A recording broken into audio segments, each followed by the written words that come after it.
የእግዚአብሔር መንፈስ ትተኛ ንቃ አለና ዘመን ስለመዋጀት ሲናገር ባይዘው እግዚአብሔር የዋጀን ሊቀድሰንም ብቻ አይደለም በእኛ ተጠቅሞ መዋጀት የሚፈልገው ነገር አለ። ፍጥረት እኛን ይጠብቃል። አንተ የምትተኛ ንቃ አለ።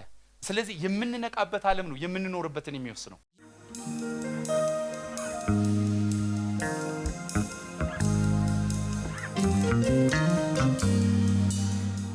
መዋጀት ወይም ቤዛነትን እግዚአብሔር በክርስቶስ ኢየሱስ እንዴት እንደተቤዠን ይህ መቤዠት ደግሞ ድነታችንን ብቻ ሳይሆን ቅድስናችንን እንደገና ሊመጣ ያለውን ተስፋ ክርስቶስን የምንጠብቅበት መርሃችን ነው። ስለዚህ አንዴ ስንድን የምንማረው ሳይሆን ሁሌ እየተማርን የሚቀድሰን ሁሌ እየተማርን የክርስቶስን መምጣት የምንናፍቅበት ትምህርት ነው። በዚህ በክርስትና ዓለም ውስጥ ከሌሎች እምነቶች ክርስትና ለየት የሚያደርገው የጌታችን የኢየሱስ ክርስቶስ ሞት እና ትንሣኤ በጣም ለሚወዱት አይደለም። ኢየሱስ ክርስቶስ ፍጡር ብቻ አምላክ አይደለም ለሚሉ ብቻ አይደለም፣ ለሚወዱት እንደነ ማህተመ ጋንዲ ያሉ የኢየሱስ ክርስቶስ ትምህርት የኢየሱስ ክርስቶስን እንቅስቃሴ አስተምሮ ለሰው ልጆች ሁሉ መድኃኒት ነው ብለው የሚያምኑ ሰዎች መስቀል ላይና ትንሣኤ ላይ ሲመጡ ግን አይስማሙም።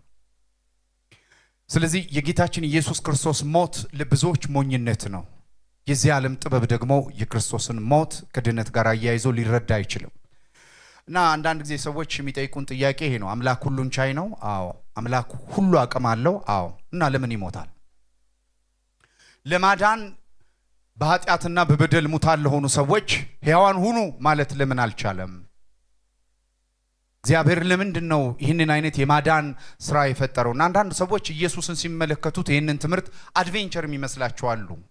ድልድይ እያለ በጎርፍ ላይ እየታገለ እንደሚያልፍ።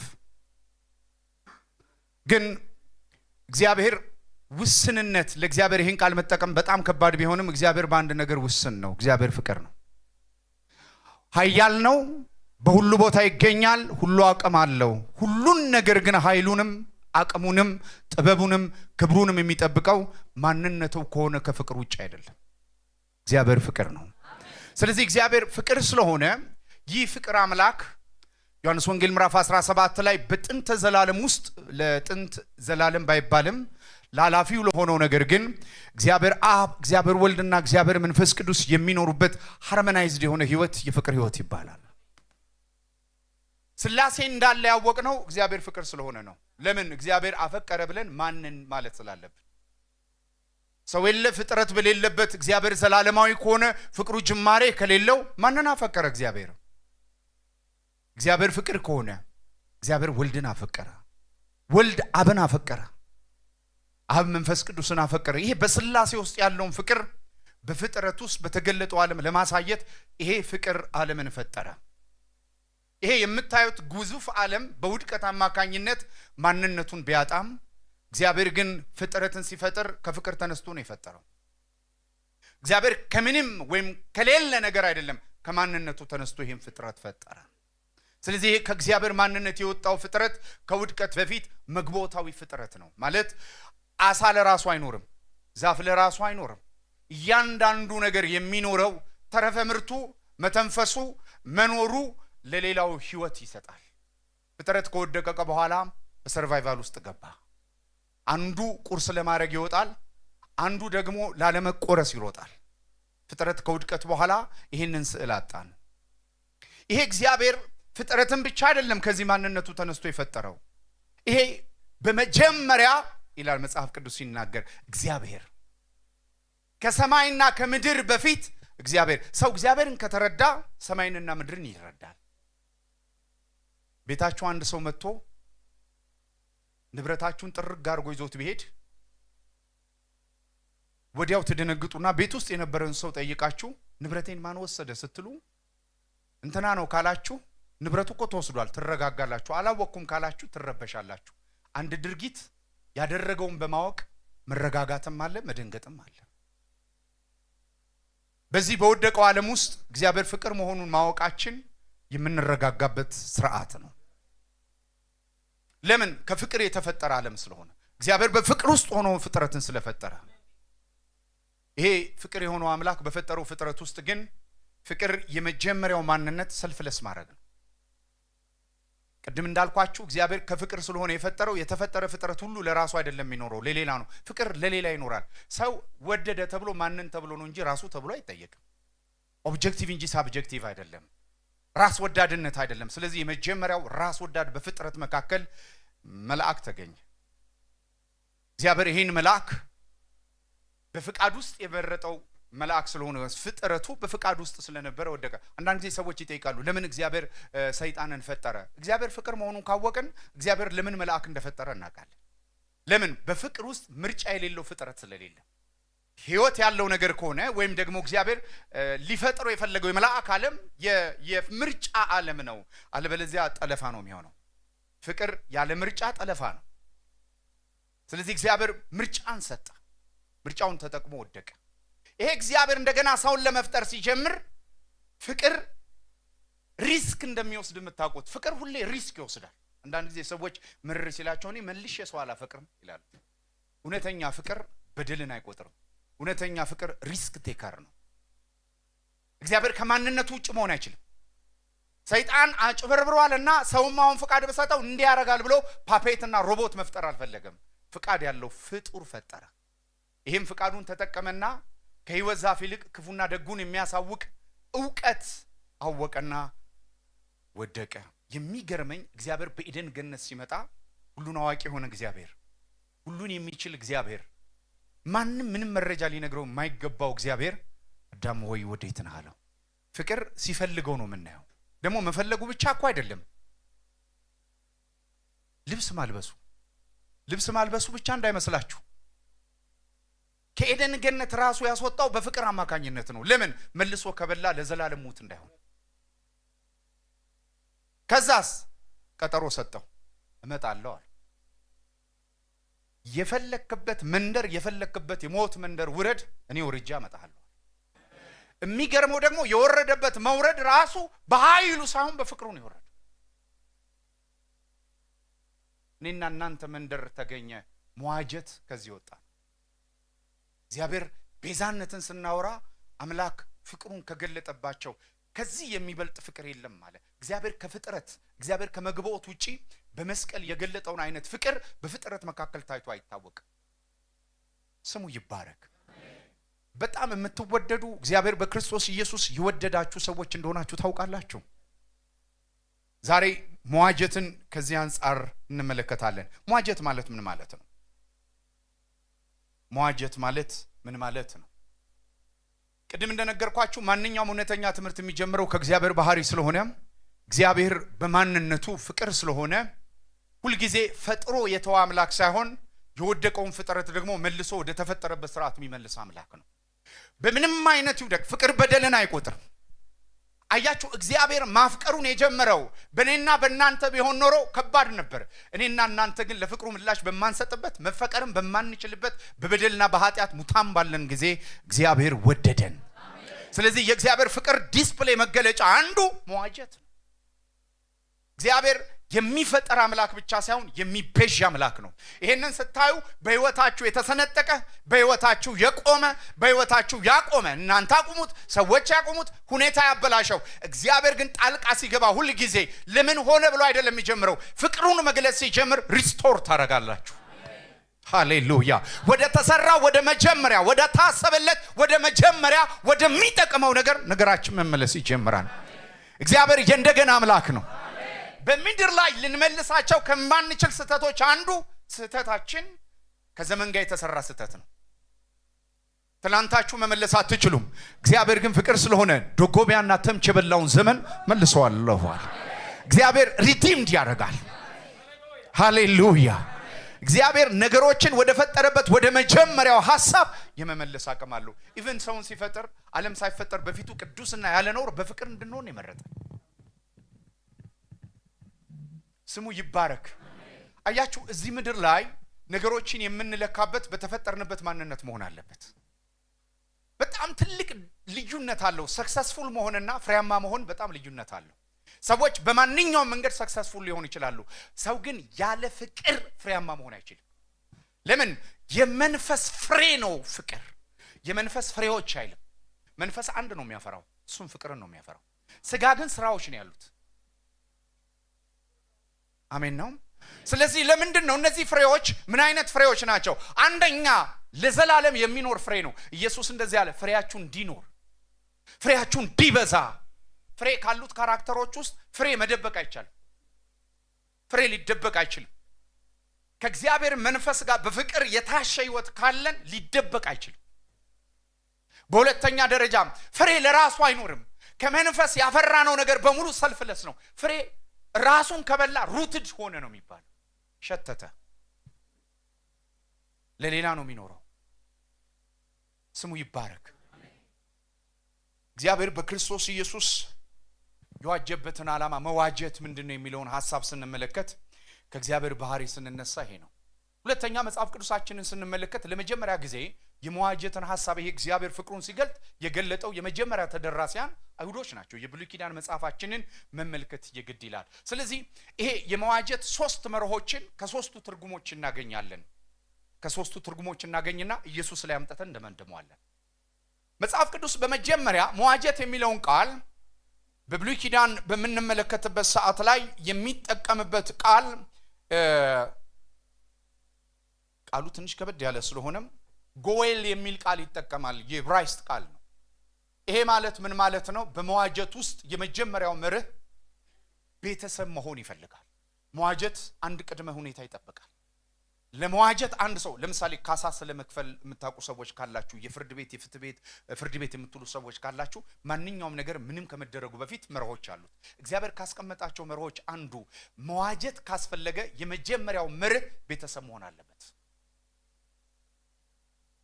ይሄ በአማርኛችን ገአል የሚለውን ቃል ቀጥታ የሚወርሰው ዋርሳ የሚል ቃል ነው። እንትና ዋርሳይ ነው ስንል እንትና ቤተሰቤ ነው እያለን። መጽሐፍ ቅዱሳችን ላይ ይሄን ቃል ለመጀመሪያ ጊዜ የምንመለከተው በሩት መጽሐፍ ምዕራፍ 3 ቁጥር 13 ላይ እንመለከታለን። ዛሬ ሌሊት ትደሪ፣ ነገም እርሱ ዋርሳ መሆን ቢወድ መልካም ነው። ቦዔዝ ዘመድ ስለሆነ ዋርሳ ይሁን። ዋርሳ ሊሆን ባይወድ ግን ሕያው እግዚአብሔር ምናችን ነው? ዋርሳችን ነው። ይቤዠናል ያልነው ይቤዠናል፣ ያድነናል ያልነው ያድነናል። ኢሳይያስ 41 ላይ ይሄንን አይደል የሚናገረው? ቁጥር 3 ላይ ክብር ለኢየሱስ ይሁን፣ እግዚአብሔር ይባረክ። አሁንም ያዕቆብ ሆይ የፈጠርኩ እስራኤል ሆይ የሰራው እግዚአብሔር እንዲህ ይላል፣ ብትፈርስ ነገር ቢበተን እኔ አምላክ እግዚአብሔር ስለሆንኩ ሪስቶር አረጋለሁ። ኢየሱስ ያድናል። ከኛ በማይነሳ ከፈጠረንና ከሰራን ከእግዚአብሔር በሚነሳ እግዚአብሔርን ያረጋል። ስለዚህ የመጀመሪያው መርህ የሚያስፈልገው ምንድነው? ቦዔዝ ዝም ብሎ አይደለም ሩት ይህንን ኮንዲሽን የምንመለከተው ቤተሰብ ስለሆነ ነው። ከዘር መካከል ቤተሰብ ስላለ ይህንን ያረጋል። ሁለተኛው ቤተሰብ ውስጥ የሞተን ሰው ደም መበቀል። መዋጀት ማለት የሞተን ሰው ደም መበቀል ነው። አቬንጀር የምንለው ማለት ነው። እዚህ በቤተሰብ ውስጥ አሁን ሰዎች የሆነ ነገር ቢያደርሱብን ደማችንን ይዘን ፍትህን ሊያስፈጽም በሚችል አካም ነው መልሰን መማታት ያስቀጣል። በቀደመው ዘመን ግን እስራኤልን እግዚአብሔር ይህን ሕግ በሰጣቸው ጊዜ ጥርስ የመታ ጥርሱ እንዲመታ፣ አይን የመታ አይኑ እንዲመታ እንዲበቀሉ ከቤተሰብ መካከል የተፈቀደ ሕግ አለ። ይሄም የዋጆ ወይም የቤዛነት ስርዓትን አመልካች የሆነ የብሉይ ኪዳን ቃል እንመለከታለን። ደመላሽ ማለት ነው። በእኛ ሀገር ደመላሽ እንደምንለው አይነት ስም የሚይዝ ማለት ነው። በዘኍልቍ 35:19 ላይ ደም ተበቃዩ ራሱ ነፍሰ ገዳይ ይግደል፣ ባገኘውም ጊዜ ይግደለው ይላል። ሶስተኛ በባርነት ይሄ ፍትህን ጀስቲስን ከማስፈጸም ነው። ሶስተኛ ደግሞ በባርነት አይሁዶች የሚከፍሉትን ተበድረው ካጡ ወንድሙን ሊገዛው ይችላል፣ ወይም በባርነት እጅ ስር ሊያስቀምጠው ይችላል። መጽሐፍ ቅዱሳችን በዘሌዋውያን 25:47-49 በአንተ ዘንድ የሚኖር መጻተኛ ወይም እንግዳ ሀብታም ቢሆን ወንድምህ በእርሱ አጠገብ ቢደኸይ ራሱንም ለመጻተኛ ወይም ለእንግዳው ወይም ለወገኖቹ ዘር ቢሸጥ አይሁድን ማድረግ አይችልም፣ ግን በመጻተኛ እጅ ሊወድቅ ይችላል። አይሁድ ወንድሙን ባሪያ እንዲያደርግ መጽሐፍ ቅዱስ አይፈቅድም። ከተሸጠም በኋላ መቤዠት ይችላል። ከወንድሞቹ አንዱ ይቤዠው፣ ወደ አጎቱ ወይም ያጎቱ ልጅ ይቤዠው እያለ ይቀጥላል። ይሄ እነዚህ በብሉይ ኪዳን ላይ ቤተሰብ ከቤተሰብ ጋር አንዱን የመቤዠት ስርዓት ነው። ስለዚህ መዋጀት ላይ አንደኛው ቅድመ ሁኔታ ቤተሰብ መሆን ነው። ሁለተኛ ቤዛነትን የሚናገረው ወይም ዋጆን ወይም ዋጀትን የሚናገረው ቃል ፓይዳ የሚል ቃል ወይም ምትክ የሚል ቃል ይናገራል። ስለዚህ በመዋጀት ውስጥ ምትክነት አለ። መጽሐፍ ቅዱሳችን ይሄንን በፈቃደኝነት ምትክ መሆንን የሚናገረው ሁላችንም የምናውቀው የዘኍልቍ 18 ከ15 ከ16 በኩር የሆነ ማህፀን የሚከፍት ማንኛውም የበኩር ልጅ ለእግዚአብሔር የተገባ ነው። ነገር ግን ልጁን የሚተካ የተገኘ ከብት በቤት ውስጥ ያለ ይሄንን በኩርን የሚተካ ከብት ለእግዚአብሔር ይሰጣል። ስለዚህ ምትክነት በፈቃደኝነት ምትክ መሆንን ያሳያል። ስለዚህ ፈቃደኛ መሆንን፣ ቤተሰብ መሆንን፣ በሶስተኛ ደረጃ ደግሞ ካሳም ይጠይቃል። የካሳ ክፍያ አለው። በአገራችን ውስጥ እንደዚህ አይነት የተደራጁ ነገሮች አሉ አይደል? በባህል በሽማግሌዎች በአባገዳዎችም ጨምሮ የተደራጀ አለ። እንደዚህ ሰዎች ካሳ እንዲከፈላቸው ይደረጋል። ይሄ የብሉይ ኪዳንም ስርዓትና ሕግ እንደነበረ እንመለከታለን። በዘጸአት 21:30 ላይ ስትመለከቱ ከእርሱ ግን ካሳ ቢፈልግ የሕይወት ዋጆ የጫኑበትን ያህል ይስጡት ይላል። ስለዚህ ይሄ መዋጀት የሚለው ቃል ሶስቱንም ስንመለከት ኢየሱስ እኔና እናንተን ለመዋጀት ሶስቱንም ሆኗል። አንደኛ ቤተሰባችን ሆኗል። አምላክ ለምን ሰው ሆነ ብሎ ለሚጠይቀው ሰው ቤዛነትን ለማምጣት ቤዛ ለመሆን አምላክ ለምን ሰው መሆን አስፈልገው? የቤዛነትን ፕሪንሲፕል የተናገረው እግዚአብሔር እንደ ቃሉ ስለሆነ እግዚአብሔር ሞቅ ብሎት የሚናገር አይደለም። እግዚአብሔር እንደ ቃሉ ነው። እግዚአብሔርና ቃሉን ልንለየው አንችል። ስሙ ይባረክ። ሃሌሉያ። ፊልጵስዩስ መጽሐፍ ምዕራፍ 2 ከ6 እስከ 7 ይሄን ይናገራል። በነገረ መለኮት አይደንቲፊኬሽን ወይም ትብብር የምንለውን ቃል ይሄ ቤተሰብ መሆንን መተባበርን እንመለከታለን። ጌታ ኢየሱስ ከድንግል ማርያም ሲወለድ እሱ እኛን መሰለ። ክርስቶስ ከሙታን ሲነሳ እኛ እሱን መሰለ። ልጆች ተደረግን። አባ ብለን የምንጮህበት የልጅነት መንፈስ ተሰጠን። ወንድሞቼ ብሎ ሊጠራን አላፈረም። በፊት እኮ እናሳፍር ነበር። የዕብራውያን ጸሐፊ እንደዛ ነው የሚለው። ቤታችሁ ውስጥ በጣም የምትወዱት ድመት ወይ የቤት እንስሳ ካለ ከናንተ ጋር ሊበላ፣ ከናንተ ጋር ሊተኛ፣ ከናንተ ጋር ሊወጣ፣ ከናንተ ጋር መኪና ሊነዳ፣ ኢቭን ንብረት ልታወርሱት ትችላላችሁ። ወንድሜ ብላችሁ ግን አታስተዋውቁት። ወንድም ለመሆን አንድ አይነት የህይወት ስርዓት መካፈል አለበት። የክርስቶስን ህይወት የተካፈልነው አባብለን እንድንጮህ ነው። ስለዚህ ልክ ጋንዲ ህፃን ልጅ ተወልዶ እንደሚያለቅስ ሕያው መሆኑን ለዚህ ዓለም ዲክሌር እንደሚያደርግ እኛም የተወለድንበት ዓለም የመጀመሪያ ማዘርታንጋችን አባብለን ነው ምንጮህ። እግዚአብሔር አባታችን ነው።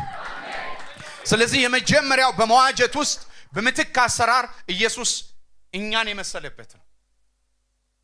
እሱ ነው እኛን የመሰለው፣ ወንድሞችን ሊመስል የተገባበት። የፊልጵስዩስ ጸሐፊ ምዕራፍ 2 ከ6 እስከ 7 እርሱ በእግዚአብሔር መልክ ሲኖር ከእግዚአብሔር ጋር መተካከልን መቀማት አልቆጠረም። ለምን? እግዚአብሔር ፍቅር ነው። በአብና በወልድ መካከል ያለው ፍቅር አሁን ብዙ ሰው ወልድ ወረደ አብ ወጣ አንዱ ወደ ላይ አንዱ ወደ ታች ይመስለናል። አይደለም። አብ ያሰበ ጊዜ ወልድ ወርዶ ነው የተገኘው።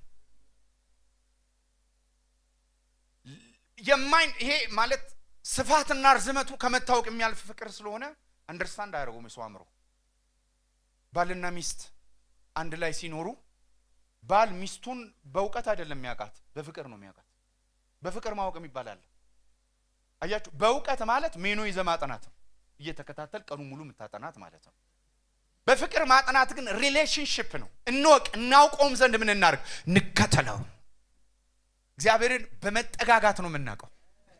በጥናታዊ ጽሑፍ እግዚአብሔር አይደረስበትም። እግዚአብሔር አይጠናም። እግዚአብሔር መንፈስ ነው። መጽሐፍ ቅዱስ እንማራለን። መጽሐፍ ቅዱስ ትምህርት ቤት ልንገባ እንችላለን። ግን ብዙ ጊዜ ሰዎች የእግዚአብሔርን ነገር ለመማር ሲሞክሩ ፖሊስ ሊሆኑ ይችላሉ ሳያውቁት። ፍቅር ካገኘን ግን ዶክተር ነው ምን ሆነው። አያችሁ፣ ለዚህ ነው የአንደኛ ቆሮንቶስ ምዕራፍ 8 ላይ እውቀት ያስታብያልና ፍቅር ግን ያንጻል። እውቀት አያስፈልግም አይደለም የሚለው። እውቀቱም ልክ አልነበረም አይደለም የሚላቸው። ለጣዖት ስለተሰዋ ስጋ ሁላችን እውቀት አለን። እውነት ነው፣ እውቀት አለን። ግን ሌላ ያላወቃችሁት ነገር አለ። ከእግዚአብሔርና ከቅዱሳን ጋር የምንኖረው በእውቀት ልክ አይደለም፣ በፍቅር ልክ ነው። ልጆቻችሁን ቤታችሁ ውስጥ ኤቢሲዲ የምታስተምሩት በእውቀታችሁ ልክ ነው እንዴ? ልጆቻችሁን የምትረዱበት መረዳት ዝቅ ያላችሁበት ዝቅታ እኮ ፍቅር ስላለ ብቻ ነው። ስሙ ይባረክ። ስለዚህ ምትክነት የመጀመሪያው ኢየሱስ እኛን መሰለ፣ ወንድሞቹን መሰለ። ከዚህ የሚበልጥ ፍቅር የለም። እኛ መንደር መገኘት ኢየሱስ ለጉብኝት አይደለም የመጣው፣ የሚጎበኝም ዓለም አይደለም። ይሄ አምላክ ስጋን መጨመሩ ክብር አይደለም። የባሪያን መልክ የሚያስይዘው ውርደት ነው። ግን ወረደ። አንዳንዶች ስቅጥጥ ነው የሚላቸው አምላክ ሰው ሆነ የሚለው ይሰቀጥጣል። እውነት ነው። ግን ፍቅር ብላይንድ አይደል? this is a blind spot። እግዚአብሔር ሆይ አእምሮአችን መንፈሳችን ይከፈት። የልጅን ፍቅር መረዳት ይብዛልን። እንግዲህ የክርስቶስን መስቀል ስናስብ ልናስበው የሚገባው አንዱ አምላክ ሰው መሆኑ ነው። ከሞቱ አይደለም የሚጀምረው፣ ከትንሣኤ አይደለም የሚጀምረው፣ ሰው ለመሆን ማቀዱ መፍቀዱ። ዛሬ ከምትኖሩባቸው ኮምፈርት ዞኖቻችሁ እንኳን ራሱ እኔና እናንተ ከቤት ወጥተን ጎዳና ላይ ብንተኛ ራሱ እንቅልፍ ይወስደናል አይወስደንም። በብርድ ልብስ የለመድን ቤት ውስጥ ያለን ሰዎች ጎዳና እንኳን ለኛ ከባድ ነው። ለኢየሱስ ከጎዳና የባሰ ቦታ ነው የመጣው። ማለት የነበረበትን ክብር ሄደን የምናየው ክብር ነው የሚሆነው። ማለት በቃል የማይገለጥ ስፒችለስ የሆነ ክብር። እኔና እናንተ መንደር ግን ጌታ ተገኘ። ስሙ ይባረክ። ስለዚህ ይህንን ጠይቆታል። ለመዋጀት አምላክ ሰው መሆኑን ጠይቆታል። ሁለተኛ ምትክ መሆን አለበት። ምትክ በፈቃደኝነት። ኢየሱስ ክርስቶስ የሰማዕት ሞት አይደለም የሞተው። አያችሁ፣ አንዳንድ ሰው ኢየሱስን እንደ ጀግናና እንደ ሰማዕት ነው አንዳንድ ሃይማኖት የሚገልጡት። ላመነበት እንደሞተ ማህተመ ጋንዲ አሁን ኢየሱስ ላመነበት የሞተ ነው የሚመስለው። አይደለም፣ ኢየሱስ ለሚያምኑበት ነው የሞተው። ለኮንቪክሽኑ ለትምህርቱ አይደለም የሚሞተው። 99ኙን ትቶ አንዱን ፍለጋ ሲሄድ ነው ድንገት ሄደው አንተና እኔም ፍለጋ። አምላክ ምን ይጎለዋል? በክብር ያለ አምላክ እኮ ነው። ስሙ ይባረክ። ሁለተኛ ቆሮንቶስ ምዕራፍ 5 ቁጥር 21 እኛ በእርሱ ሆነን የእግዚአብሔር ጽድቅ እንድንሆን ዘንድ ኃጢአት ያላወቀውን እርሱ ስለኛ ኃጢአት አደረገው። አይበስም? አሁን ፍጹም ሰው ፍጹም አምላክ ንጹህ የሆነ ሆኖ በዚህ ምድር ላይ መመላለስ በራሱ ያስጨንቃል። ግን ኃጢአት መሆን ደግሞ ምን ያህል እንደሚከብድ ተመልከቱ።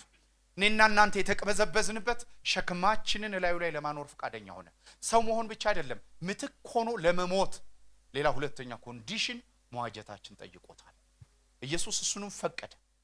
አባት ሆይ ፍቃድ ትሁን ብሎ ፈቀደ። የኔና የናንተን ኃጢአት በእርሱ ተቆጠረ። ሶስተኛ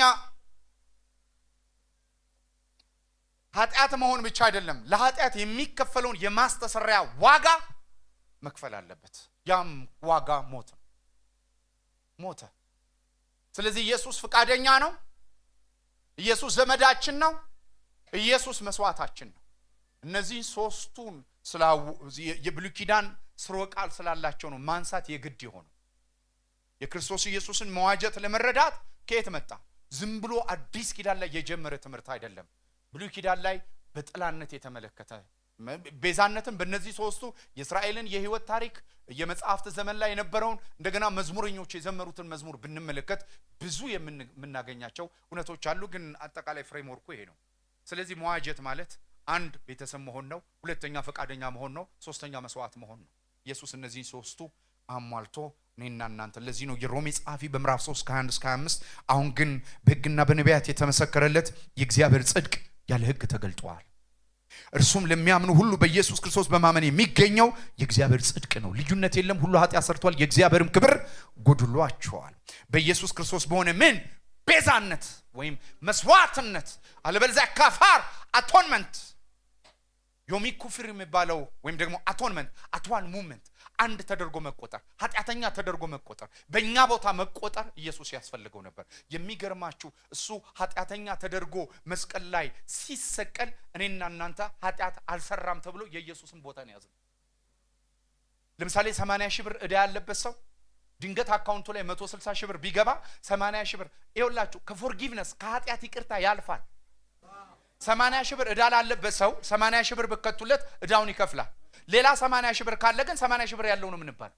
ኃጢአተኛ ደሞዝ ሞት የሚገባው ኃጢአቱ ኢየሱስ ሞተለት ብቻ አይደለም፣ ጽድቅ አደረገው። የኛ አይደለም የሱ የኛ ተደርጎ ተቆጥሮ። ይሄ መቆጠር የሚለው ቃል አካውንቲንግ የተማራችሁ ሰዎች ካላችሁ ሎጎዞሚያ የሚል ግሪክ ቃል ይወስዳል። በቡክ ኪፒንግ ላይ ዴቢት አካውንታችሁ ላይ ወይም ደግሞ የናንተ አካውንት ላይ የናንተ ያልሆነ ግን በአካውንታችሁ የተቆጠረ ብር እንደማለት ነው። አስቆጥረልን ሳይሆን ተቆጥሮልን ሄዳን። ጽድቅን አስቆጥረን አይደለም ተቆጠረልን። ማን አስቆጠረልን? ክርስቶስ። በምትክነቱ ኢየሱስ ክርስቶስ ይሄንን አደረገ። መስቀል አንዱ የጠየቀው ፍትህ አልነበር? ያንን ፍትህ ኢየሱስ ሲያሟላ እኔና እናንተ የሱን ቦታ ስንይዝ እሱ የኛን ቦታ ያዘ። ስሙ ይባረክ።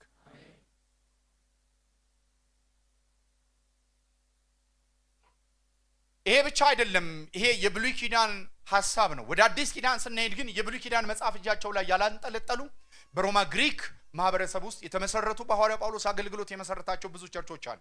እነዚህን ቸርቾች ወደ ኋላ ሄደው የሕጉን መጽሐፍ ቢነግራቸው ብዙ ላይ ገባቸው ስለሚችል እንደገና መዋጀትን ሊገልጥ የሚችል ከሕጉ ተጨማሪ የሆነ ሐሳቦች በአዲስ ኪዳን የግሪክ ኮንሰፕቶች ይዘዋል።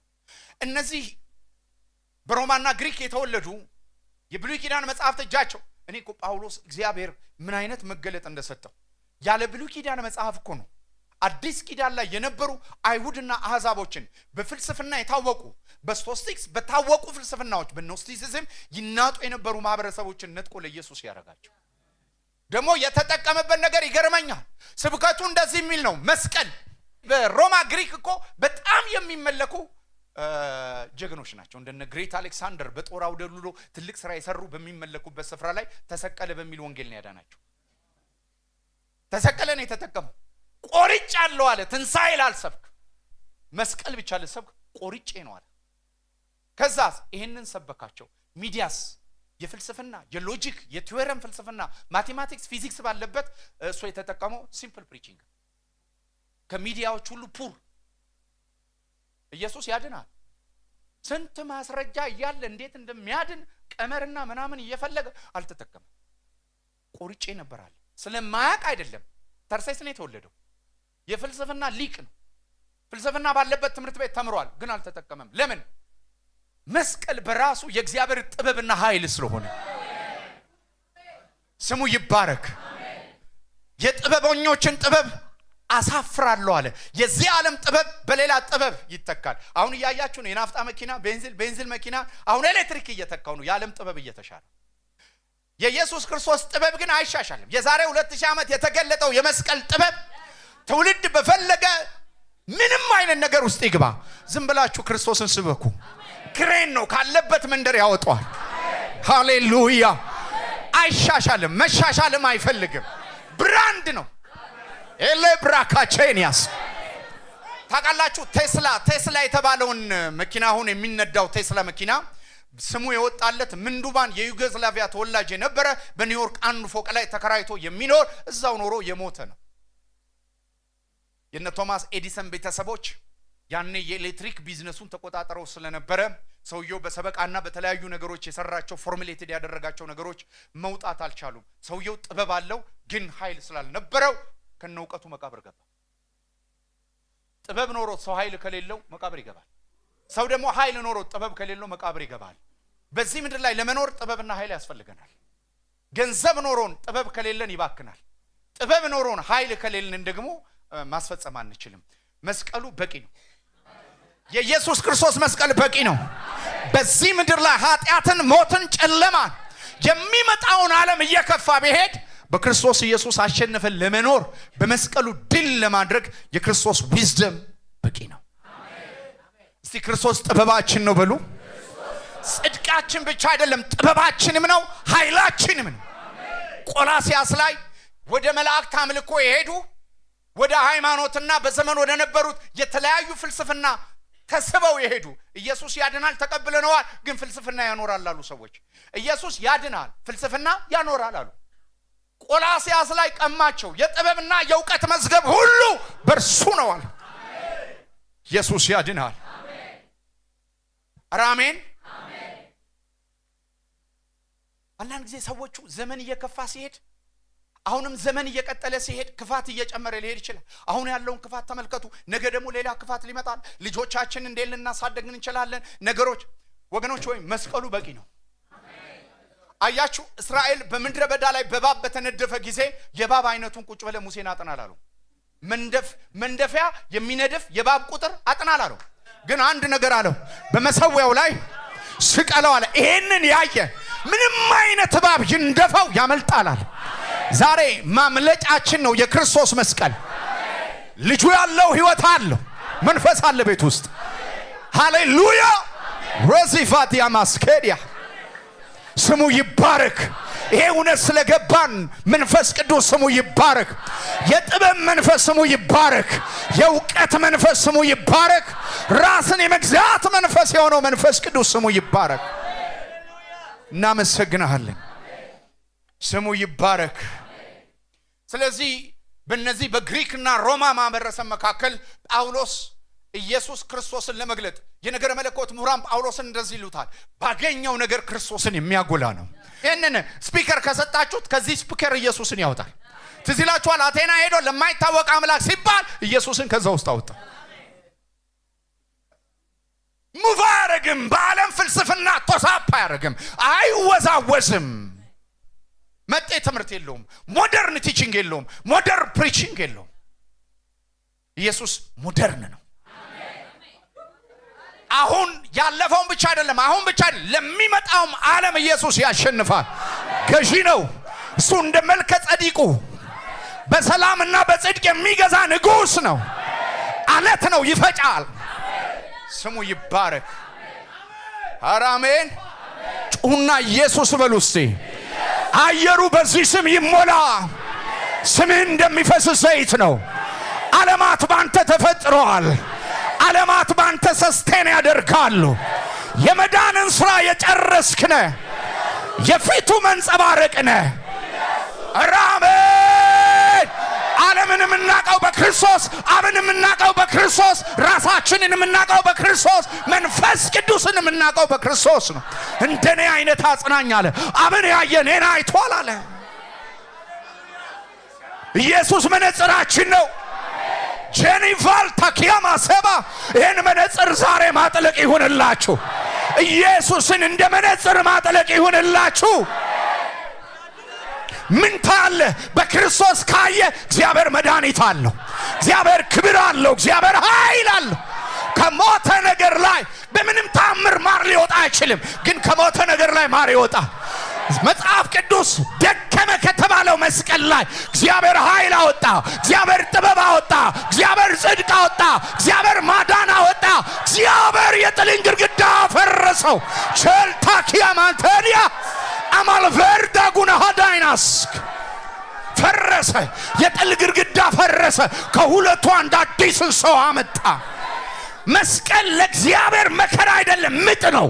ምጥ ነው። ትራንዚት ያደረገ አሮጌውን እየጠቀለለ የወደቀውን እያሸነፈ ጨለማን እየዘጋ ዛሬ ገሃነም ጥልቅ ይስማ።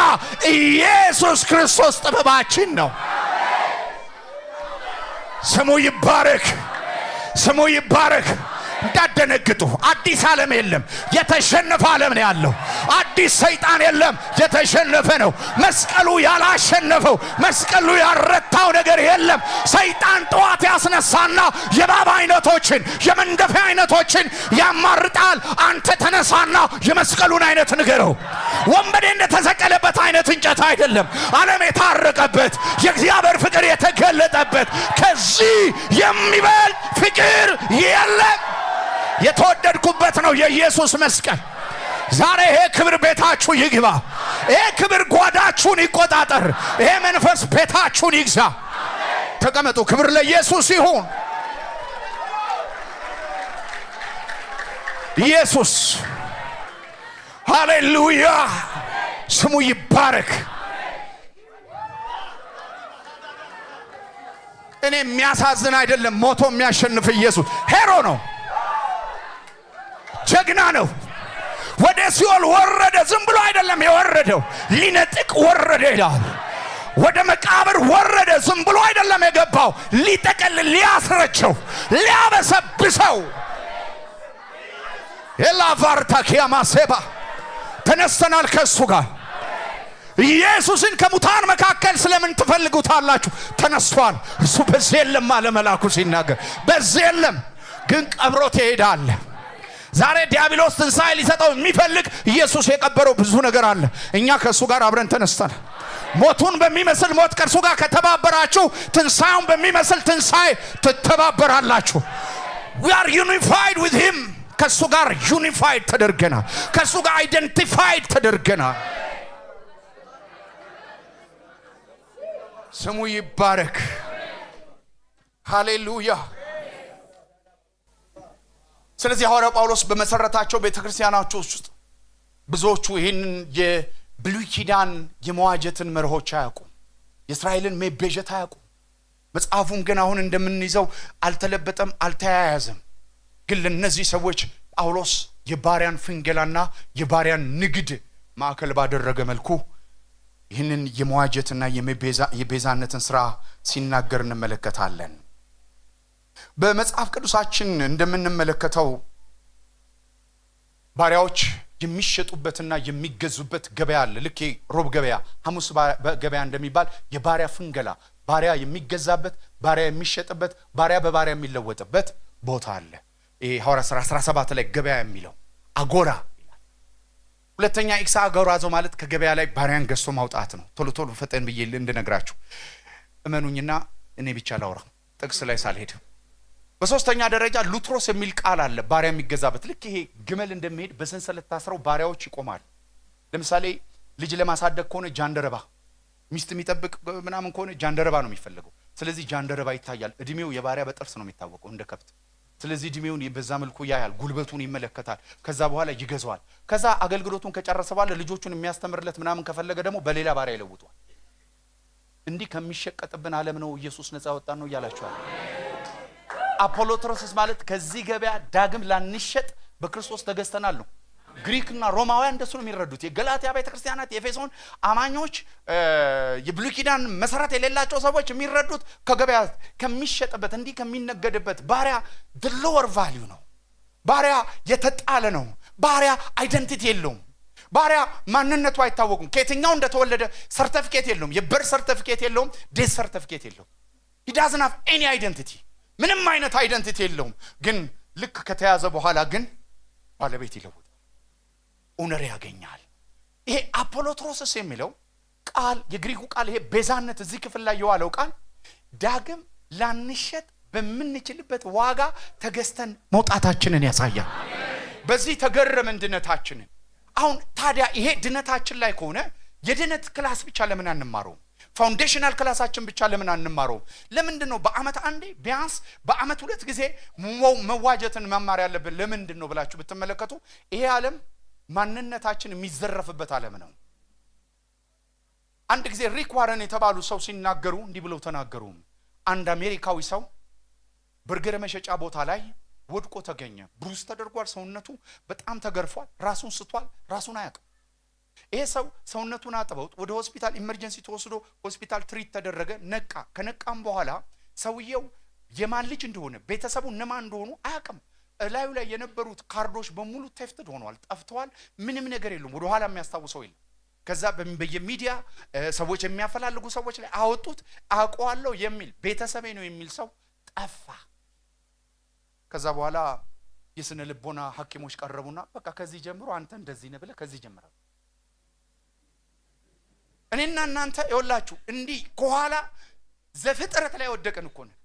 ከዘፍጥረት ማንነታችንን ያጣን ሰይጣን ለፈለገው ገበያ ሲቸበችበን ብዙ ስም ብዙ ማንነት ላያችን ላይ ሲጫወት የነበረ ነው። አሁን ግን የተገዛ ዕቃ በገዢው ስም ይወጣለታል። በአዲሱ ስም እጠራሻለሁ ተብሎ እንደተጻፈ ኢየሱስ ክርስቶስ በቤዛነት አዲስ ስም ሰጥቶናል። የላብራካቼኒያስ መጽሐፍ ቅዱስ በአዲሱ ስም እጠራሻለሁ ነው የሚለው። አንድ ጊዜ በጣም የምወደው ፓስተር አለ ጓደኛችን። በፍርድ ቤት ስሜን አስለውጫለሁ አለ እና በፍትሐ ብሔር ሕግ የተመሰረተ ምናምን አለና ሕጉን ጠቀሰና ነገረን። ከዚህ በኋላ ስሜን ሲጠሩ እንትና ብላችሁ ጥሩ እንዳትጠሩ አለ። ከዛ ድንገት እያወራን እያለ መሃል ላይ ሲያመልጠው እኔ እንትና ብሎ በቀደመው ስሙ ጠራ። አሁን ብዙዎቻችን ከተዋጀንና ከተገዛን በኋላ እግዚአብሔር ስማችንን ለውጦታል። ሰው ስሙ መለወጡ ካወቀ ኑሮ ይለውጣል፣ ሰፈር ይለውጣል፣ መታወቂያ ይለውጣል፣ መንደር ይለውጣል፣ ፓስፖርት ይለውጣል። ኤሌ ብራካቻሊያ። ስለዚህ ለቅድስናችን ራሱ ትምህርት ጳውሎስ ይሄን ተጠቅሞታል። ባይዘው መዋጀት ማለት አርነት ማውጣት ማለት ነው አይደል? ሁላችን መዋጀት አርነት መውጣትን አይደል? እሺ ሶስት ነገሮችን በመዋጀት ውስጥ ልትረሷቸው የማይገቡትን ሶስቱ ነገሮች ልንገራችሁና ከዛ በኋላ መልእክቴን እየተቀለልኩ ልሂድ። በመጀመሪያው ተዋጀን ስንል አርነት ወጣን ነው። አርነት ሁሉ ጊዜ ይሄ ትምህርት በዚህ ማዕቀፍ ውስጥ ካልተያዘ አደገኛ ትምህርት ነው። ነፃነት የሚለው ትምህርት አርነት ከምንና ለምን ተብሎ መጠየቅ አለበት። ሁለቱን ያላሟላ አርነት አይደለም፣ ሌላ ባርነት ነው የሚሆነው። ለምሳሌ ከኃጢአት አርነት ወጥተናል። በክርስቶስ ኢየሱስ ከኃጢአት ተቤዥቶናል። ከኃጢአት ወጥተናል። ለምን ሲባል የጽድቅ ባሪያ እንድንሆን። ባይዘው አርነታችን የሚያምርብን በባርነት ነው። ጌታ ነው የምንለውጠው። አያችሁ፣ ኢየሱስን ጌታ በማድረግ ጌታ ነው የምንለውጠው። አርነት ከምን? ከሕግ። ለምን ሲባል በጸጋ ስር እንድንኖር። በዛኛው ጥርስ ለመታ ነው ጥርስ የምትመታው፣ በአሁኑ ግን ጉንጭ ለመታ ባርከ ነው የምትሄደው። ስለዚህ ከሕግ በላይ ስለሆንክ ኃጢአት አይገዛም። አልሰማችሁኝ? አማኝ ከሕግ በላይ ነው ሲባል ሕገ ወጥ ነው ማለት አይደለም። አንቲኖሚኒዝም አይደለም። እኔ አንዳንድ ሰው ሲያወራ እንደዛ ስለምሰማ ባይዘው ማንኛውም ሃይማኖት ውስጥ እንደሚያስተምር የለም። እንዲህ ይላሉ የሚለው ሰው ከየት እንዳመጣው እሱና እሱ ነው የሚያውቁት እንጂ የለም። ቶይዝም፣ ኮንፎይዝም፣ ሼንቶይዝም አውቃለሁ፣ እስልምናን አውቃለሁ፣ ኦርቶዶክስን አውቃለሁ። whatever the religion he doesn't say this። ከየት እንደምናመጣው አንዳንዱ ምንጩ አይታወቅም። ግን በጸጋ ስር ነን። በጸጋ ስር ነን ማለት ጸጋ አድሚኒስትሬሽን ነው። ምን ያደርገናል? በፍቅር ስንመላለስ በደልን በማይቆጠር ሰልፍለስ ላይፍ ውስጥ እንኖራለን ማለት ነው። ስለዚህ ከአንድ ነገር ከሕግ እርግማን ተዋጃችሁ የሚል ቃል የለም። የተዋጀንበት ትልቁ ምክንያት ግን በጸጋ ስር እንድንሆን። አሜን ነው። ክብር ለኢየሱስ ይሁን።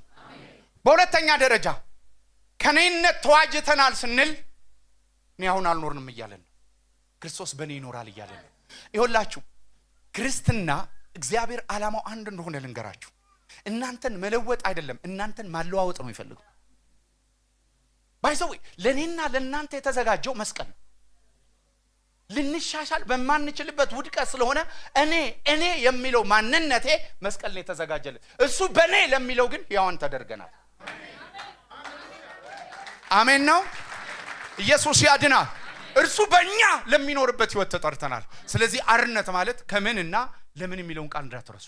አርነት ከምን ለምን አያችሁ። ስለዚህ ሁል ጊዜ አርነት ወጥተናል ስንል ጌታ ለውጠናል ማለታችን ነው እንጂ ከሆነ አካል ስራ አይደለንም የሚል ትርጉም እንዳትይዙ። ይሄ ግማሽ እውነት ነው። ተገባችሁ ነው? ስሙ ይባረክ። ኢየሱስ ያድናል። ከዲያብሎስ አገዛዝ ወጣን ሲል ለመንፈስ ቅዱስ አገዛዝ ስር እንድንሆን።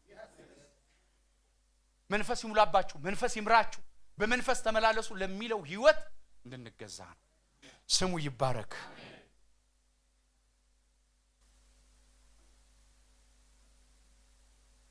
ከዓለም ነፃ ወጥተናል። ለምንድን ነው የወጣ ነው ብትሉ በክርስቶስ ላለው ኑሮ እንድንገዛ፣ የዓለምን ኑሮ የተውነው የክርስቶስን ኑሮ እንድንለማ። ስሙ ይባረክ።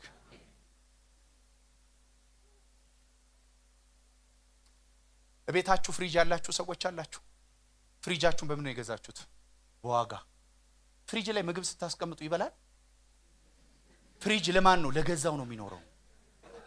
ስለዚህ ሁሉ ጊዜ መዋጀትን ስታስቡ ለዋጀን ነው የሚያኖረን። ስሙ ይባረክ። አሁን ይኸውላችሁ ሁሉ ተፈቅዶልኛል። አንደኛ ቆሮንቶስ ምዕራፍ 6:2 ላይ አንዳንድ ጊዜ ሰዎች ስለምሰማ ነው። ለምሳሌ እኔ አንዳንድ ጊዜ አንዳንድ ድገቶችን ብዙ አልወዳቸውም። የፓስተርም ቶት ስለሆነ ነው ሐሳቡን 17 ዓመት በላይ ጓደኛዬ ነው እና ልቡን ስለማቅ ነው የምነግራችሁ። አንዳንድ ጊዜ አንዳንድ የምንማራቸው ትምህርቶች ባርነት ስም የምንማራቸው ትምህርቶች ሮንግ ናቸው። ለምሳሌ አዲስ ኪዳን ውስጥ ዘፈን ምን ችግር አለው? መጠጣት ምን ችግር አለው? አጠጡ አትስፈኑ ተብሎ ተጽፏል ወይ? ኮኬን እሱ አትውሰዱ የሚል ተጽፏል እንዴ?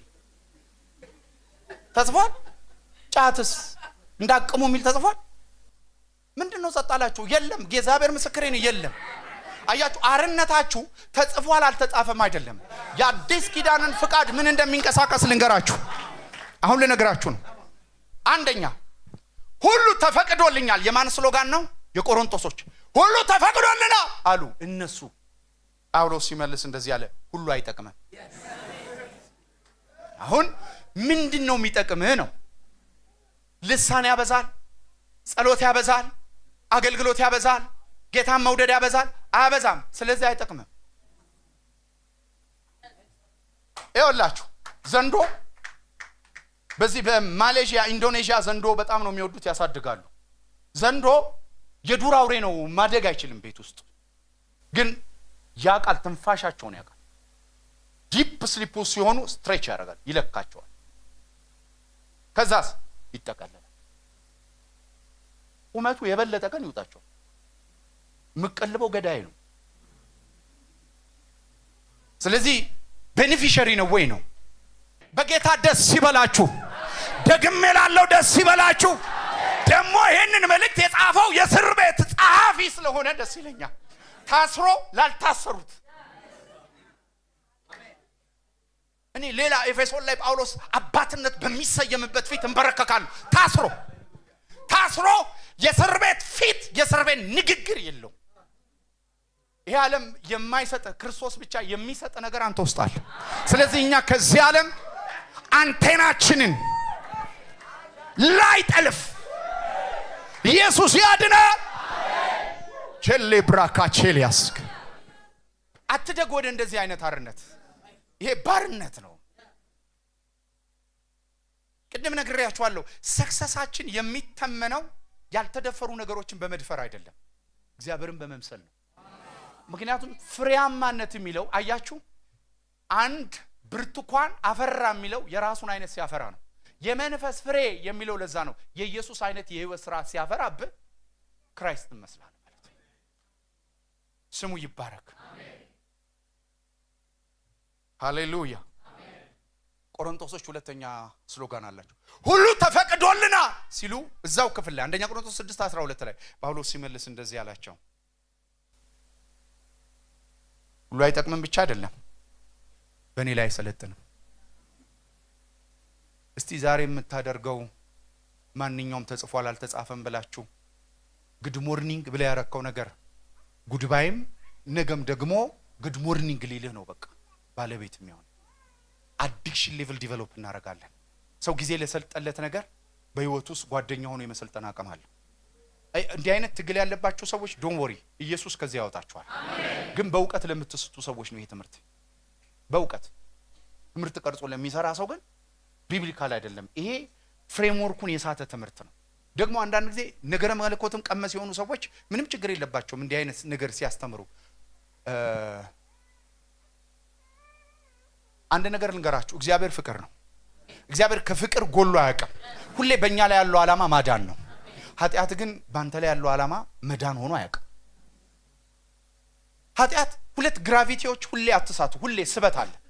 እኔ ፓስተር አየኝ ገብሬ አየኝ አላየኝ የስበት ህግ አለ። የኃጢአትና የሞት የሚባል የስበት ህግ አለ። የህይወት መንፈስ ህግ የሚባል የስበት ህግ አለ። ሁሌ ላለው እኔ በአውሮፕላን ስትሄዱ አውሮፕላን ውስጥ የሚሰራ ኤሮዳይናሚክ ፎርስ አለ። የመሬት ግራቪቲን ስቦ የመሬት ስበትን ኃይል ስቦ መሬት ላይ የምታደርጉትን በሙሉ ላይ እንድታረጉ የሚያረጋችሁ መብላት አለ፣ መጠጣት አለ፣ መጓዝ አለ፣ ተመተኛት አለ። ሁሉ መሬት ላይ ያለውን አየር ላይ ያረጋል። እስቲ መስኮት ከፍተህ ተንጠልጠል፣ ሌላ ሰብ ህግ ይሰራል። ምን የሚል የሞት ህግ ይሰራል። ከኢየሱስ ውጪ ሌላ ነገር የምንለማመድ ከሆነ የሞት ህግ አለ። ፕሪማቹርሊ ልትሄድ ትችላለህ። ሄደ የሚለውን እየዘመርን ማለት ነው።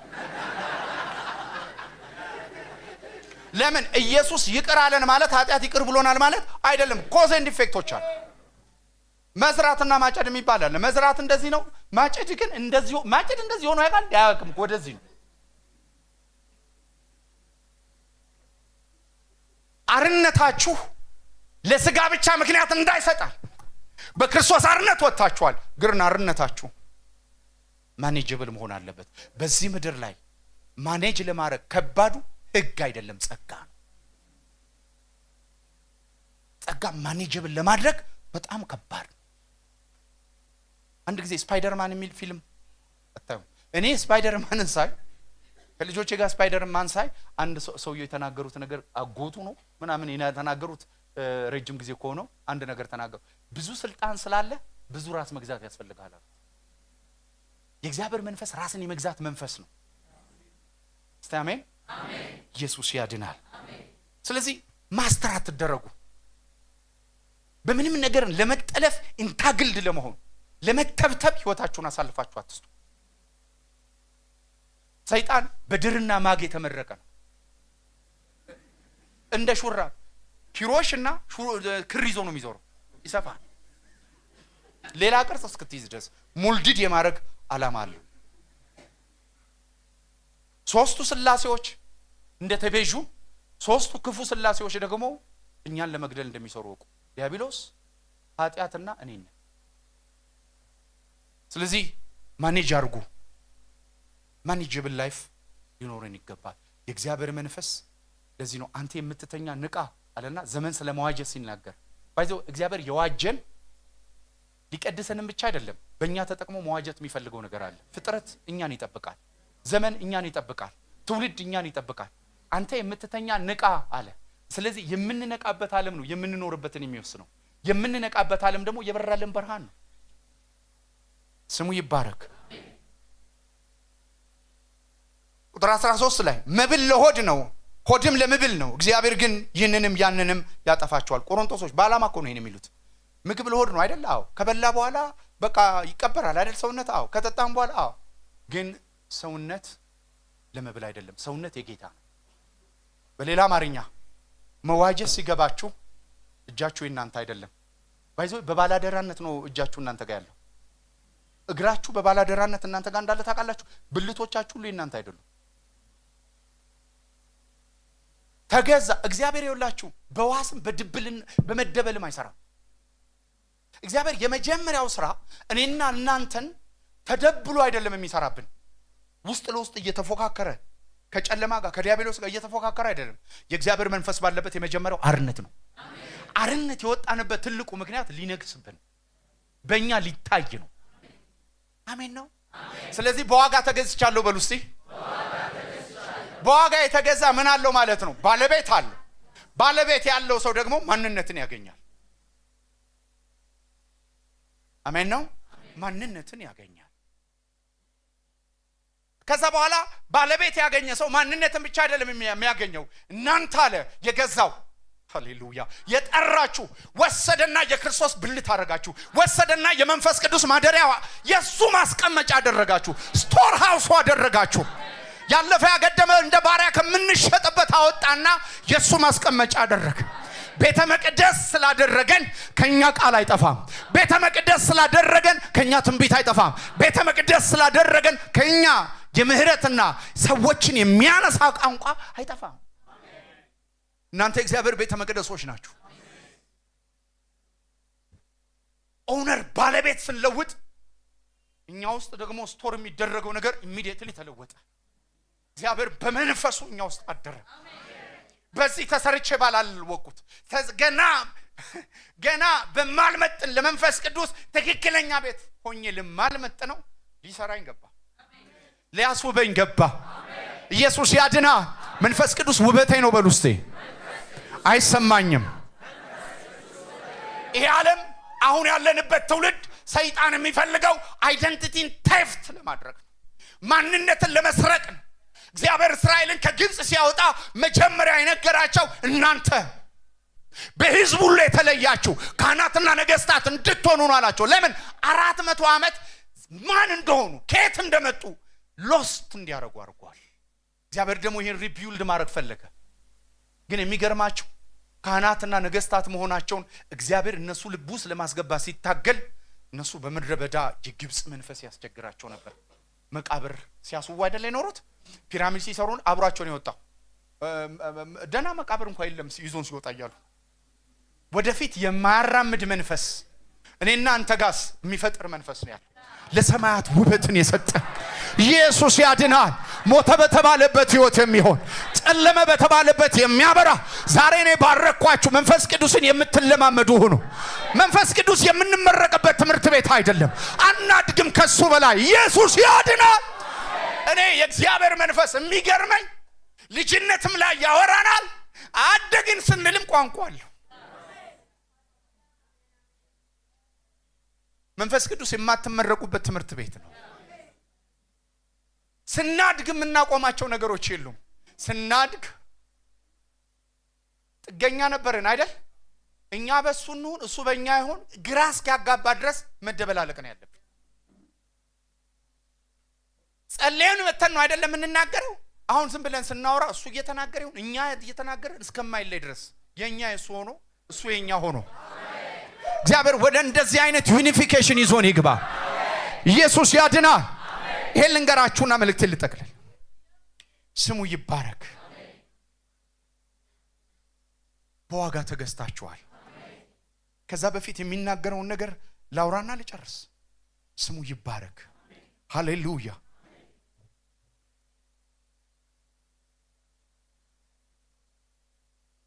ስጋችሁ የክርስቶስ ብልት እንደሆነ አታውቁም? አይውላችሁ ስጋችሁ የክርስቶስ ብልት ይሆናል አይደለም የሚለው ኦሬዲ ስለተገዛችሁ የናንተ የክርስቶስ ተደርጓል። ብልት ተደርገን ተገጥመናል። እንግዲህ የክርስቶስ ብልት ወስጄ የጋለሞታ ብልት ላድርጋቸው ካልባላ ወይስ ከጋለሞታ ጋር የሚተባበር አንድ ስጋ እንደሆነ አታውቁም? ሁለቱ አንድ ስጋ ይሆናሉ። ከጌታ ጋር የሚተባበር አንድ መንፈስ ነው። ከዛስ የሚያደርግ ኃጢአትን ሁሉ ከስጋው ዝሙትን የሚጽ በገዛ ስራው ካልባላ ወይስ ስጋችሁ በእግዚአብሔር የተቀበላችሁት በእናንተ የሚኖረው የመንፈስ ቅዱስ ቤተ መቅደስ እንደሆነ አታውቁም? በዋጋ ተገዝታችኋል፣ ለራሳችሁ አይደላችሁም። የተገዛ ነገር ባለቤት አለው። ይውላችሁ እኔና እናንተ የኢየሱስን ደም ያህል እንኳን እናወጣም። ታውቃላችሁ አይደል? በደም ተገዝተናል ሲባል አንዳንድ ሰው ልክክ አድርጎ ነው በደም መገዛቱን የሚያወራው። ምንም ችግር የለበትም። አታወጣም። እኔም አላወጣም። የሞተ ሰው ምን ያወጣል? በበደልና በኃጢአት ሙታን በነበርን ጊዜ ምን እናወጣለን? ግን ለምን ታዲያ በኢየሱስ ደም ያህል እግዚአብሔር ገዛን ብትሉ ባለጠግነቱን ሊያሳይ የጸጋውን ባለጠግነት የሰጪውን ባለጠግነት ሊያሳይ ገዛ። ከገዛም በኋላ ምን እንደሆነ ታውቃላችሁ? የተገዛችሁበት ከከረማችሁ ዋጋችሁ ትልቅ ነው። የተሰረቃችሁበት መንገድ ከሄዳችሁ የተሰረቀ ዕቃ ርካሽ ርካሽ ነገር ከተሰማ ውሎ ነው። ውሎ ርካሽ ነው የተሰረቀ። የ50 ሺህ ብር ስፖኪዮ በ4 ብር ያዋጣል። ሰይጣን ክፉ ነው። ምን የመሰለ የተከበረ ዶክተር፣ ምን የመሰለ ፕሮፌሰር ገባሁባቸው ሲል ገንዳ ላይ ነው የምታገኙት። ከኢየሱስ ውጭ የሚያከብረን ሌላ የለም። ሌላ ክብር የለንም። ለዚህ ነው ጴጥሮስ ሲናገር አላፊ ከሆነው ዓለም ከከንቱ ኑሯችሁ በዚህ ዓለም ብርና ወርቅ ከረንሲ አይደለም የተገዛው፣ ክቡር በሆነው በልጁ ደም ተገዝታችኋል። መዋጀትን ሳስብ ዋጋ እንደወጣልኝ አስባለሁ። አንዳንድ ጊዜ እኛ ሀገር ብዙ የተለመደ አይደለም እንጂ አሁን እንደኛ ሀገር ትልልቅ ሯጮች እንዳሉ የነሱ መኪና መግዛት አንቲክ ነው ማለት ጥሩ ስለሆነ ከገበያው ዋጋቸው ጨምር ይላል። ውጭ ሀገር ባስኬትቦሎች የተጫወቱበት አዲዳስ ተጫውቶበት ጨርሶ ሰውየው እኮ ጫማ የሰቀለው ሰውዬ የእንትና ጫማ ለሽያጭ ወጥቷል ሲባል ሙሉ አዲዳስ ጫማን የሚያክል ዋጋ ሊሸጥ ይችላል። ለምን እንደሚሸጥ ለምን እንደዛ እንደሆነ ታውቃላችሁ? ምን አይነት ፕራይስ አወጣ ይሄ ጫማ ለምን ይሄን ያህል አወጣ ብትሉ ባለቤቱ ይሄን ያህል ዋጋ ያወጣው ባለቤት አባት እግዚአብሔር ስለሆነ ነው። ወዳጃችን እግዚአብሔር ስለሆነ ነው። ኢየሱስ ያድናል። እግዚአብሔር ከተከፈተ መቃብር አውጥቶናል። ከሞት ደጅ ታድጎናል። ስለዚህ ይሄንን ከተረዳን በኋላ የራእይ መጽሐፍ በምዕራፍ 5 ላይ የሚናገረውን ዲክሌር አድርጌ ጨርሳለሁ። ስሙ ይባረክ። አውሽ ጊዜ ቢኖርን ከህግ እንዴት እንደተዋጀን፣ እንዴት ከኃጢአት እንደዋጀን፣ እንዴት ከራሳችን ባይዘበይ እግዚአብሔር ከብዙ ጠላት ብቻ አይደለም እኛ ጠላት ከምንሆነው ህይወት ከራሳችን አድኖናል፣ ከኛነታችን። ስሙ ይባረክ። ሃሌሉያ። ዮሐንስ ራእይ ምዕራፍ 5 ላይ የእግዚአብሔር ቃል እንዲህ ይላል፣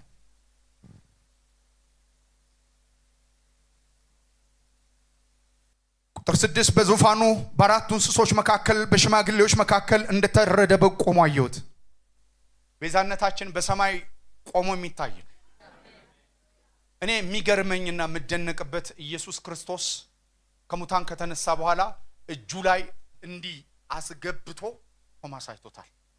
የተነሳበት ሰውነት ራሱ መዋጀታችንን ይዞ የተነሳ ሰውነት ነው። የታረደበት እግዚአብሔር በዚህ ውስጥ የሚያየን ነው የሚመስል በዚህ በታረደው በኩል እንደ ታቶ ላይ ተነድፈናል። በዚህ ነው እግዚአብሔር እኛን የሚያየው። ከዛ በጣም የሚገርመኝ ወጥቶም በዙፋኑ ላይ ከተቀመጠ ከዚህ ከቀኙ መጽሐፍ ወሰደ። በመጽሐፉን በወሰደ ጊዜ ካለ በኋላ 10 ላይ መጽሐፉን ትወስድ ዘንድ ማህተሙን ትፈታ ዘንድ ታርደሃል፣ በደምህም ለእግዚአብሔር ከነገድ ሁሉ ከቋንቋ ሁሉ ከወገን ሁሉ ከሕዝብ ሁሉ ሰዎችን ዋጅተሃልና ለአምላካችን መንግስትና ካህናት የሆኑ ዘንድ አደረካቸው። የተዋጀንበት ዋነኛው ዓላማ መንግስትና ካህናት ሆነን እንድንኖር ነው። ምን ማለት ነው መንግስትና ካህናት? መንግስት ወኪል ነው። ይኸውላችሁ የካህን ስራው የማይታየውን እግዚአብሔር የሚታይ አድርጎ መግለጥ ነው። የመንግስት ስራ እግዚአብሔርን ወክሎ በፍጥረት መካከል መግዛትና ማስታረቅ ነው። አዳምም የተፈጠረው ለዚህ ነው። እኔና እናንተም ያለነው ለዚህ ነው። ባላችሁ የህይወት ዘመን በሙሉ እግዚአብሔር በሰጣችሁ እድሜ ሁሉ ካህንና ነገስታት ሆናችሁ ኢየሱስን አገልግሉት። ለዚህ ነው የተዋጃችሁት። ተዋጀንና ለምን? ካህንና ነገስታት እንድንሆን። በሰማይ አዲስ ዝማሬ ተዘመረ ይላል። እኔ ሲመስለኝ የኔ ነው እንግዲህ ግምት፣ ቅዱስ እየተባለ ይመለካል ነበር እግዚአብሔር። ቅዱስ እየተባለ ይሄ ሆሊ ይባል ይመለክ የነበረው እግዚአብሔር እኔና እናንተን መዳን አንደኛ ጴጥሮስ ላይ ምን ብሎ እንደሚናገር ታውቃላችሁ? መላእክት ይደነቃሉ ስለኛ መዳን። ለምን እንደሚደነቅ ታውቃላችሁ? ወድቆ የዳነ መልአክ የለም። መዋጀትን መልአክ ያውቀው። ወድቆ ሲሶ ጠፍቷል። ፎለን ኤንጅል ጠፍቷል። ቤልዜቡል ነኝ የሚለው ሄዷል። ፎለን ኤንጅል ነኝ የሚለው ወድቋል። ሉሲፈር ወድቋል። ከነምናቸው ወድቋል። ጃይንትነን ምናምን የሚል በሙሉ ገብቷል። ስለዚህ ሂዳዝን ነው። እኔና እናንተ ግን ወድቆ መነሳት ምን እንደሆነ እናውቃለን። ከኃጢአት ዕዳ ነፃ መውጣት ምን እንደሆነ እናውቃለን። ከርግማን መገላገል ምን እንደሆነ እናውቃለን። ስለዚህ በሰማይ አዲስ ዜማ አለ። ስለኔና ስለናንተ አዲስ ኳየር በሰማይ ተቋቁሟል። ምን የሚል? ታርደሃልና የሚል ሕዝብን ከነገድና ከቋንቋ ዋጅተሃልና የሚል። ዛሬ በጌታ በኢየሱስ ስም ይሄ ጉልበት ቤታችሁና ጓዳችሁን ያዝ። ይሄ መንፈስ ዘመናችሁን ይቆጣጠር። ዘመናችሁን ይሄ መንፈስ ይቆጣጠር። ጄንታ ዳቪዲያስ እግዚአብሔር አሁን አንድ ነገር በህይወታችሁ ይፈልጋል። ምን እንደሚፈልግ ታውቃላችሁ? ይሄ የተዋጀ ህዝብ ነው። አሜን ይበለኝ እስቲ። በደም የተጠራ ህዝብ ነው። ክቡር በሆነ ደም ልብሱን ያጠበ ህዝብ ነው። ከጨለማ ወደሚደነቅ ብርሃን የፈለሰ ህዝብ ነው። እግዚአብሔር ያፈለሰበት አንዱ ምክንያት ዘመናችሁን እንድትቆጣጠሩ ነው። ዛሬ በጌታ በኢየሱስ ስም ዘመናችሁ ያምልጥ። ዘመናችሁ ያምልጥ። የተያዘ ዘመን ሁሉ በዚህ ትምህርት መንፈስ ቅዱስ ይበቀለው። ጠላት የያዘው ዘመን በሙሉ ጨለማ ተግዳሮት የሆነበት ዘመን ሁሉ ዛሬ በዚህ እውነት ሰብሮ መሄድ ይሁን። መጽሐፍ ቅዱስ እንደሚናገረው ኤፍሬም እንዳልተገላበጠ ቂጣ አረረ፣ የዕድሜውም ዘመን ቸኮለ፣ ሽበትን አወጣ አላወቀም ይላል። ዛሬ በኢየሱስም ዘመን የሚበላ ህይወት የሚይዝ ነገር ላይ የተጋደመ ነገር ሁሉ በኢየሱስ ስም ይነሳ። ዛሬ ካላንደራችሁ የመለኮት ካላንደር ይሁን።